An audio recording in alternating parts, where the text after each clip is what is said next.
Hey everyone, welcome to Free Handling Made AU, My Autistic Life. My name is Nisi and this is my channel.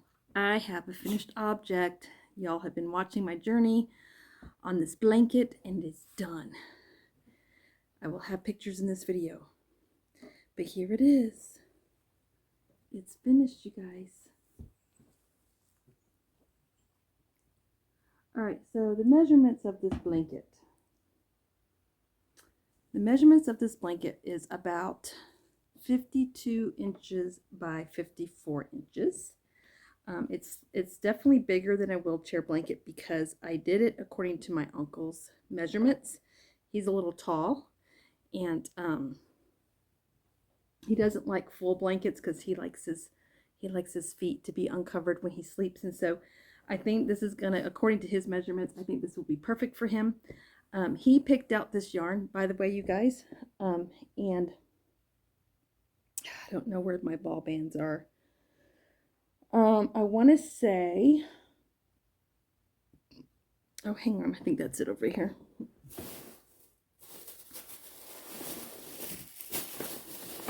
Let's see, is this it? Let's see if this is it. It is it. Yes. Okay, so he picked out lavender, and this is the I Love This Yarn print yarn in Herb Garden. This right here is Herb Garden, and then my stripes are lavender. Okay, so what stitch is this? I'm going to put this up close so you guys can get a really good look at the stitch. As you can tell, some of you that are more been crocheting longer, more experienced, will be able to tell that that is the double herringbone stitch. And then my border is single crochet, double crochet, and single crochet. So, no, this is not a pattern. I literally got out my dictionary, this dictionary right here that I got from Miss Anita Makes Crochet, and I looked up several different stitches, and I really liked the herringbone, and I just thought it felt like it'd be a perfect stitch for my uncle. It's a nice tight stitch. This blanket is actually really heavy. I was not expecting this blanket to be this heavy. It's heavy. I don't know how much it's going to cost me to ship this sucker, but it's definitely heavy. And it doesn't get that cold in Texas. Every once in a while it does. So I don't know how often he'll use it, but it's his, and I thoroughly enjoyed making it. I think my chain was 162. Yeah, 162. It was either 162 or 164 my chain was, because I had to skip 2 stitches, and I started in, I think, the 3rd stitch. I think is what I did. And the whole blanket is herringbone stitch. The entire blanket except for the border. So that's pretty much what I did. And then literally I just kept going until I reached the measurement I wanted.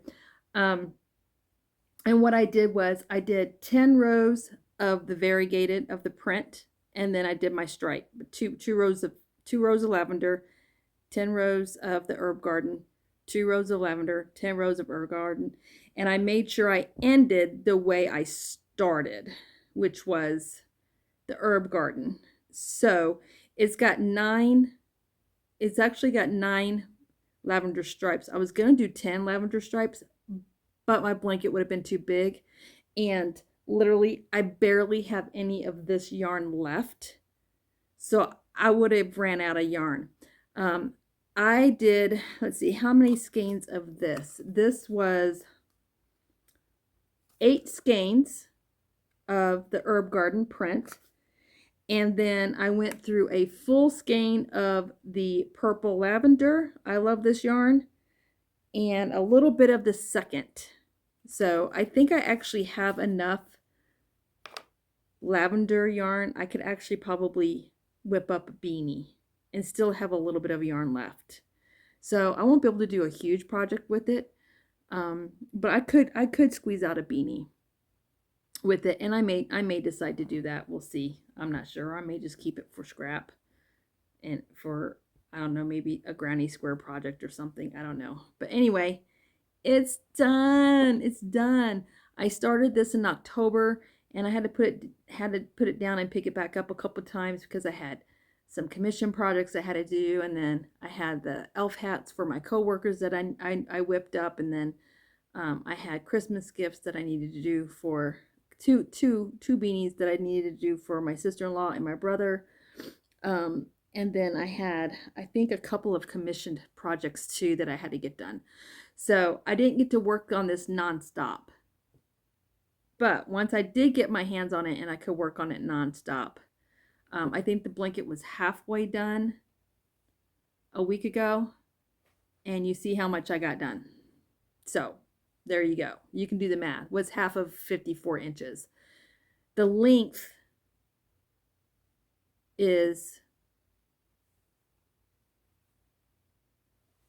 52 inches. The width is 54 inches or something like that. So it was around 25, 26 inches when I got my hands back on it, and I was able to really just crank on it and pull a Linda, doing a Linda. So, and those of you who know Linda, you know what I mean when I say I'm doing a Linda. So, and you guys know, those of you that know that I've been lurking in your chats, I'm like, I'm hard at work. I'm hard at work working on my uncle's blanket. I was not kidding. I was working on this sucker. So it's done. All I have to do now is get it packaged, addressed, slap the label on it, and drop it off at the post office. So it's a little late past Christmas, but he's going to get it by the new year. So there's that. Anyway, Uncle Vincent, I hope you enjoyed this blanket. I put all my love into it. I love you so much. And it was a joy to make this for you, especially since you love purple and there's purple in here. And I think the teals really bring out, just the different colored teals are really gorgeous. It's just really pretty. Yeah, so it was a pleasure making it. And I was questioning my ability to get this done and make sure it looked good, but I'm actually happy with it. And I'm kind of proud of myself that I did this. This is my first ever designed by myself project that I did. And of course, you know, I didn't do it small, right? I went all out and did something big because that's what I do, right? I don't do things small when I first do things, right? Because that would make too much sense. But the herringbone stitch, y'all, is super easy. A beginner can do a double herringbone stitch. It is an easy stitch. Easy stitch, and the whole blanket was done in it. So, I mean, it's not like, I mean, a beginner could do this. Easily do this. So that's it, you guys. Thank you for coming by and seeing what I got done. I'm very happy. Now I'm going to start on my oldest daughter's beanie, and I'm going to start on my grandbabies. I don't know what I'm going to make her yet. I still haven't decided. I might do an amigurumi for her. I don't know. I have the yarn for her. I just got to decide what I'm going to turn the yarn into. We'll see. I don't know. I have no idea what I want to do. So stay tuned on that. Anyway, I think I'm going to relax for the rest of the night. I'm tired. So plus I need to make dinner. We'll see you guys around. Thank you guys for all the encouragement and the cheering and the encouraging me to keep going and not give up. And you guys are great. And we'll see you guys soon around these YouTube streets. Always remember, dare to be you and dare to be different. Lapghan, Montana. Bye, everybody.